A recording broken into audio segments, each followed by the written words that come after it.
पूरे महाभारत में धृतराष्ट्र ने संजय से केवल एक सवाल पूछा था। क्या था वो सवाल, जानने के लिए वीडियो को एंड तक जरूर देखें। आप सबका स्वागत है आपके अपने चैनल मैनेजमेंट ज्ञान पे। जिंदगी में ये मायने नहीं रखता कि आप कहाँ से आए हैं, बस ये मायने रखता है कि आप कहाँ जाना चाहते हैं। क्योंकि हम बीते हुए रास्ते को तो नहीं बदल सकते, लेकिन आने वाला रास्ता जरूर सही चुन सकते हैं। इसलिए हम भी आपसे ये आशा करते हैं कि इस वीडियो से और आने वाली कई वीडियो से आप ज़्यादा से ज़्यादा लर्निंग्स और इंस्पिरेशन लें, ताकि आप भी अपने लिए सही रास्ता चुन सकें। तो इस वीडियो में हम भगवद गीता के फर्स्ट चैप्टर को स्टार्ट करने जा रहे हैं। भगवद गीता की शुरुआत धृतराष्ट्र के सवाल से होती है। वे पूछते हैं कि हे संजय, युद्ध की इच्छा से एकत्र हुए मेरे पुत्र और पांडु के पुत्र ने क्या किया। पूरी भगवद गीता में धृतराष्ट्र ने सिर्फ एक ही श्लोक कहा है, और उसमें भी धृतराष्ट्र को ये जानना है कि मेरे पुत्र और पांडु के पुत्र क्या कर रहे हैं। पांडु के पुत्र और धृतराष्ट्र के पुत्र दोनों एक ही परिवार से थे, लेकिन धृतराष्ट्र के मन की सच्चाई यही देखी जा सकती है। वह ये भी कह सकते थे कि हमारे पुत्रों ने क्या किया, लेकिन धृतराष्ट्र ने यही डिफरेंशिएट करते हुए पूछा कि मेरे पुत्र और पांडु के पुत्र क्या कर रहे हैं कुरुक्षेत्र की युद्ध भूमि में। सो आपने भी इस तरह के लोग अपने स्कूल, कॉलेजेस या जिस भी ऑर्गेनाइजेशन में आप वर्क करते हैं वहाँ देखा होगा, जो बस अपने अलावा और किसी के बारे में नहीं सोचते। आपने ऐसे काफ़ी लोग देखे होंगे जो हर काम में बस अपने बारे में सोचते हैं। जो भी अच्छा हुआ मेरी वजह से हुआ, जो भी अच्छा किया मैंने किया।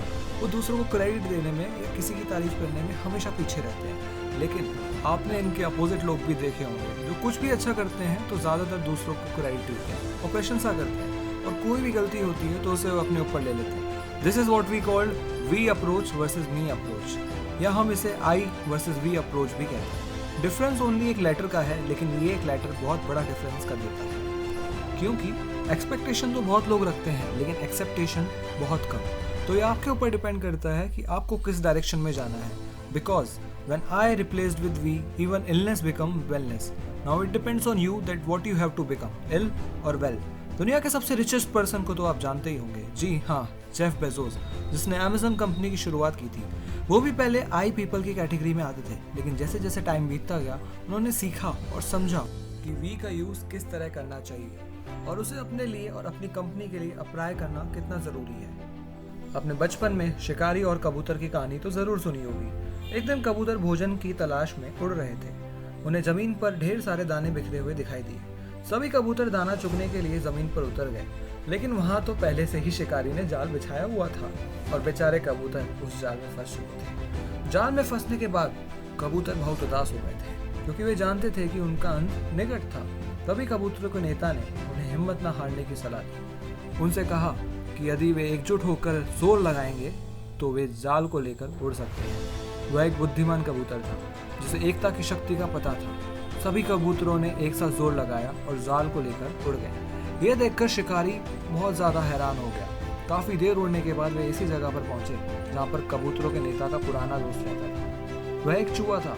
कबूतर ने अपने दोस्त को आवाज लगाई और एक बिल से बाहर निकला। जब उसने सारी बात समझी तो उसने अपने बाकी साथियों को बुलाया। सभी चूहों ने जाल को काटना शुरू किया और कबूतर आजाद हो गए। तो वापस आते हैं भगवद गीता के फर्स्ट चैप्टर पे।